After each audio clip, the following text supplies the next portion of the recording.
అమరావతిలో కాసేపట్లో AP cabinet భేటీ కానుంది. ఈ సమావేశంలో పలు కీలక నిర్ణయాలు తీసుకోనున్నారు. ముఖ్యంగా అన్నదాత సుఖీభవ పథకం విధి విధానాలు ఖరారు చేసే విధానంపై భేటీలో నిర్ణయం తీసుకోనున్నారు. అలాగే రాజధానిలో అఖిల భారత సర్వీస్ అధికారులకు ఇళ్ల స్థలాల కేటాయింపు, రాష్ట్రంలో గ్రీన్ కారిడార్పై కూడా చర్చించనున్నారు. అటు గిరిజనులకు 50 ఏళ్లకే వృద్ధాప్య పెన్షన్ వచ్చే అంశం, ఢిల్లీలో ధర్మ పోరాట దీక్ష విజయవంతం, కేంద్రం తీరుపై భవిష్యత్ పోరాటాలపైన చర్చించనున్నారు. మరోవైపు ఎమ్మెల్సీ ఎన్నికలకు సంబంధించి రేపు షెడ్యూల్ ప్రకటన వస్తుందని భావిస్తున్న ప్రభుత్వం కీలక పెండింగ్ అంశాలకు ఇవాల్టి భేటీలో ఆమోదం తెలిపే అవకాశం ఉంది.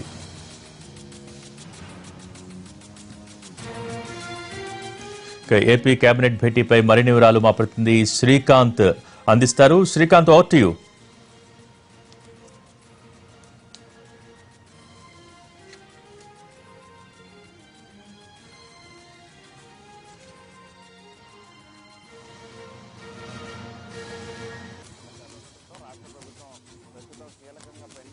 అంశాలన్నిటికీ సంబంధించి ఈ రోజున గ్రీన్ సిగ్నల్ ఇచ్చే అవకాశం దిశగా అయితే ఈ రోజున కేబినెట్ సమావేశం కూడా కొనసాగే అవకాశాలు కూడా కనబడుతున్నాయి. ప్రధానంగా 7 జిల్లాల్లో, ఉభయ గోదావరి జిల్లాలు, అదేవిధంగా కృష్ణా, గుంటూరు, ఉత్తరాంధ్ర 3 జిల్లాలు, 7 జిల్లాల్లో కూడా ఎమ్మెల్సీ ఎన్నికలకు సంబంధించి కోడ్ వచ్చే అవకాశాలు ఉన్న నేపథ్యంలో 7 జిల్లాల్లో సంక్షేమ కార్యక్రమాలకు కానీ, అభివృద్ధి పనులకు సంబంధించి కానీ ఎటువంటి శంకుస్థాపనలు కానీ ఏమీ ప్రారంభించే అవకాశాలు, ఎన్నికల కోడ్ వస్తే కనుక ప్రారంభించే అవకాశాలు ఉండదు. కాబట్టి దానికి సంబంధించి కీలక నిర్ణయాలు, అదేవిధంగా ఎమ్మెల్సీ కోడ్ తర్వాత సార్వత్రిక ఎన్నికలకు సంబంధించిన ఎన్నికలు కూడా రాష్ట్రంలో వచ్చే అవకాశాలు ఉంది. కాబట్టి ఖచ్చితంగా ఈ కేబినెట్ సమావేశంలో పెండింగ్లో ఉన్న అన్ని కీలక అంశాలకు సంబంధించి కూడా పచ్చజెండా ఊపే ఉద్దేశంలో కేబినెట్ సమావేశం కూడా కొనసాగే అవకాశం కూడా కనపడుతుంది. ప్రధానంగా 10 రోజుల వ్యవధిలో ఇది 3వ కేబినెట్ సమావేశం కూడా ఏపీ ప్రభుత్వం అయితే నిర్వహిస్తుంది. ఈ నేపథ్యంలో ప్రధానంగా వచ్చే ఎన్నికలను పురస్కరించుకొని రైతులకి ఆసరాగా అండగా నిలవాలనే ఉద్దేశంతో ఇప్పటికే బడ్జెట్ కూడా కేటాయించినటువంటి అన్నదాత సుఖీభవ పథకానికి సంబంధించిన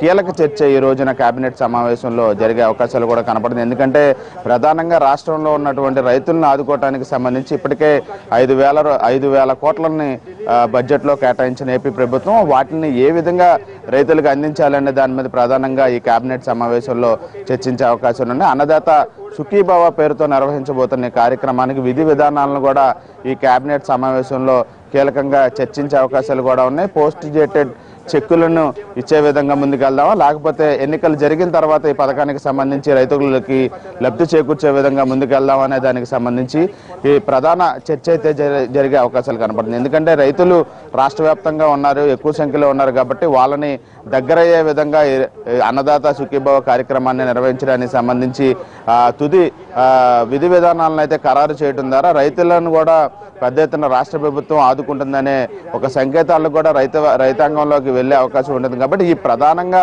ఈ అన్నదాత సుఖీభవ మీదకి సంబంధించిన విధి విధానాలు ఖరారు, అదేవిధంగా వాళ్ళకి ఏ రూపంలో చెక్కులను ఎప్పుడు అందిద్దామనే అంశానికి సంబంధించి ప్రధానంగా ఈ రోజున కేబినెట్ సమావేశంలో చర్చించే అవకాశాలు ఉన్నట్టుగా కూడా అయితే మనకు సమాచారం. దీంతో పాటుగా ఐఏఎస్ అధికారులకు సంబంధించి ఇళ్ల కేటాయింపులు, అమరావతిలో కేటాయింపులకు సంబంధించి కానీ, ఏపీలో గ్రీన్ కారిడార్కి సంబంధించిన అభివృద్ధి చేయడం కానీ, జిల్లాలో ఉన్న ప్రభుత్వ ఆసుపత్రులని ఇంకా పెద్ద ఎత్తున అప్గ్రేడ్ చేయడానికి సంబంధించి కానీ కీలక అంశాలను అయితే చర్చించే అవకాశం ఉన్నాయి. దీంతో పాటుగా ధర్మ పోరాట దీక్షకు సంబంధించి ఇప్పటికే ఢిల్లీలో సీఎం చంద్రబాబు ఆధ్వర్యంలో మొత్తం తెలుగుదేశం పార్టీ శ్రేణులన్నీ కూడా ఈ నెల 10వ తారీఖున ఢిల్లీలో ధర్మ పోరాట దీక్ష చేశాం. కాబట్టి అది ఏ విధంగా ఏపీ ప్రజల్లో సంకేతాలను తీసుకెళ్లింది, ఎంతవరకు విజయవంతమయ్యాం. కాబట్టి దానికి సంబంధించి ఫాలో అప్ అంటే చివరి ధర్మ పోరాట దీక్షను కూడా అమరావతిలో చేయాలనే ఉద్దేశంతో ఉన్న నేపథ్యంలో ఏ విధంగా చివరి దీక్షని చేయాలి, అదేవిధంగా ప్రస్తుతం ఢిల్లీ మీద చేస్తున్న పోరాటానికి సంబంధించి కానీ, కేంద్ర ప్రభుత్వం నుంచి